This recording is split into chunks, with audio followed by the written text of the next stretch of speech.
Nothing in your life changes because you try harder, because you have more information, because you fix the past.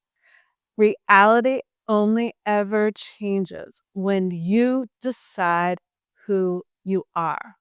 Reality only follows your lead. It will change when you decide differently. So, welcome, Amy. This is Awakening with Amy. Today, we're going to talk about manifesting in a completely different way. This really is inspired by somebody that recently said to me that they were exhausted with manifesting. They're giving up. They had a breakup in their life and they wanted the relationship back and really asked me. I'm paraphrasing the whole story, but I know you all can relate. This doesn't just apply to a relationship, it applies to any desire. But she said to me that I don't believe in this stuff anymore because I've chosen my desire. I've wanted to be with him, and yet it hasn't happened, and it's been years. And so we're going to unpack that because once you really understand how this reality all works, you let go of the struggle. And when you let go of the struggle, life starts to flow in your favor. She said to me, I know this is meant to be, but I'm exhausted. I'm so tired of the techniques. It's not working. And I said to her, if you're tired, I get it, but being exhausted and struggling is not about loving your desire. You are not loving him. You're lacking him. In other words, love doesn't get tired. Love doesn't panic. Love doesn't doubt. Love knows. So if you are tired, you're not loving him. You're feeling the absence of love. So, what is the difference between love and lack? Well, it should be obvious, right? Lack only exists when we are absent of the love that we are. Because love doesn't wonder why, doesn't need to know how, doesn't ask, what did I do wrong? Love's nature is merely to love. And that's the energy of the universe. It's just expansion. It's so unconditionally loving that it will support you when you say you're not chosen, that you're not enough. It's just the universe is indifferent. And that doesn't mean it's not caring. It means it doesn't choose for you. It gives you free will to decide what you want to put your focus and attention on.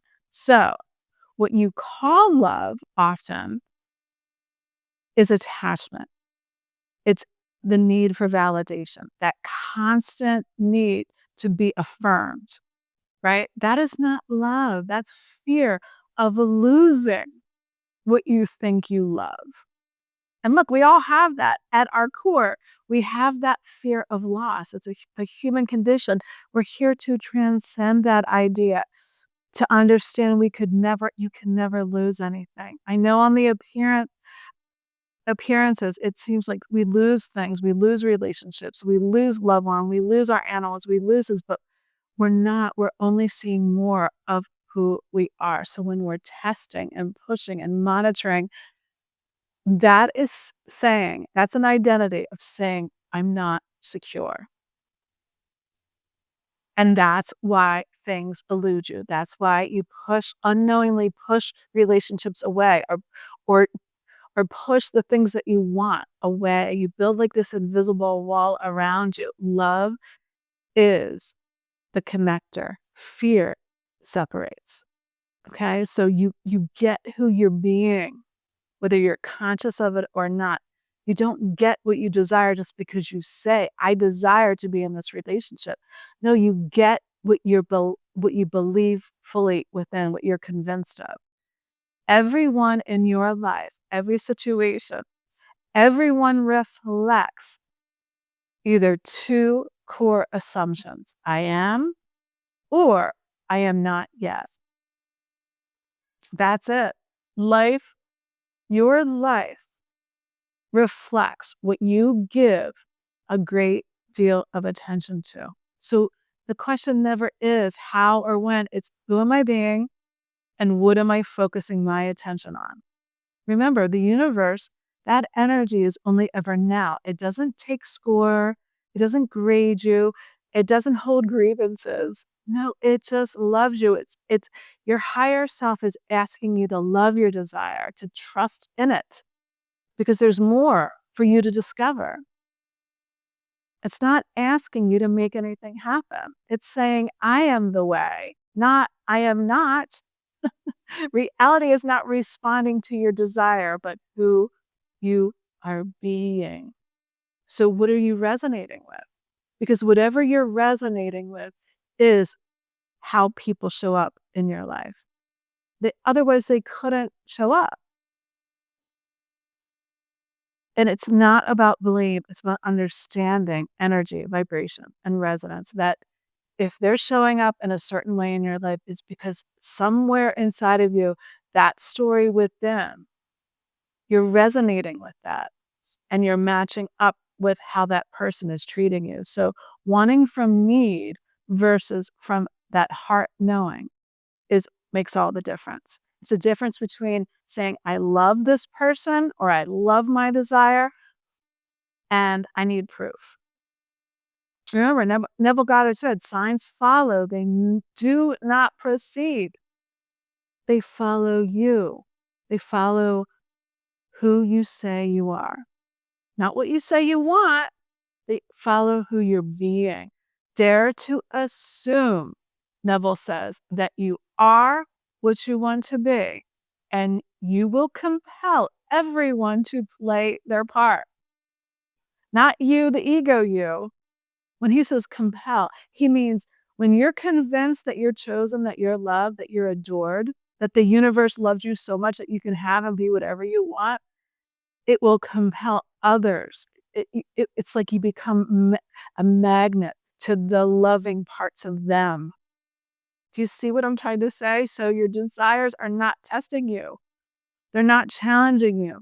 They're showing you more of your fulfillment. Once you accept that, everything changes.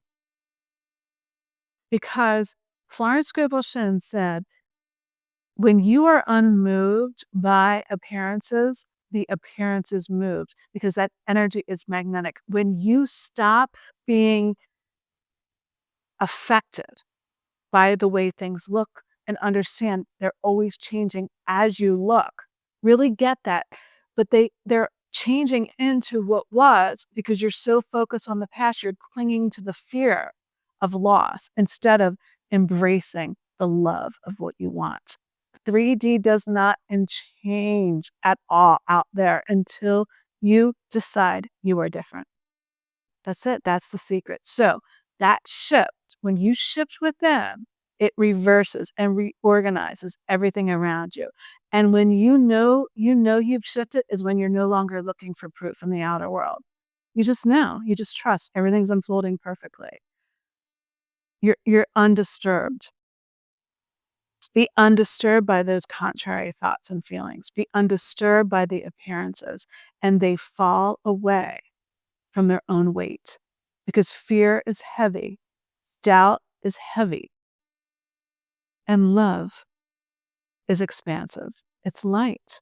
So only ask yourself, who am I and where is my attention? Am I focused on being secure in love? Or am I needing confirmation and validation from the outside world? When that person comes back, then I'll feel secure. It has to be single focus, right? It's a one-way street. Love is single focus. It's unconditional. There is nothing you need to do. There is nothing, no conditions to your fulfillment. When you drop that false, bogus belief, those walls of importance crumble. And then the love, just that fulfillment, just shows up in all the people, all the events, and all the circumstances, because now you're allowing the love that you really are. You're letting your light, the truth, lead, and everything else will follow. So again, be undisturbed by appearances, and appearances will move. I am rearranges your entire life here and now. So choose this day whom you will serve. The assumption of I am chosen, loved, whole, and complete right now because I say so, I decide, or I am not yet who I want to be. It's really up to you. And you get a do-over in every now moment. So thank you so much for being here. Thank you for liking and sharing the video. That's how we get the message out to more people. And thank you for your comments. I love hearing from you. And until next time, see you soon.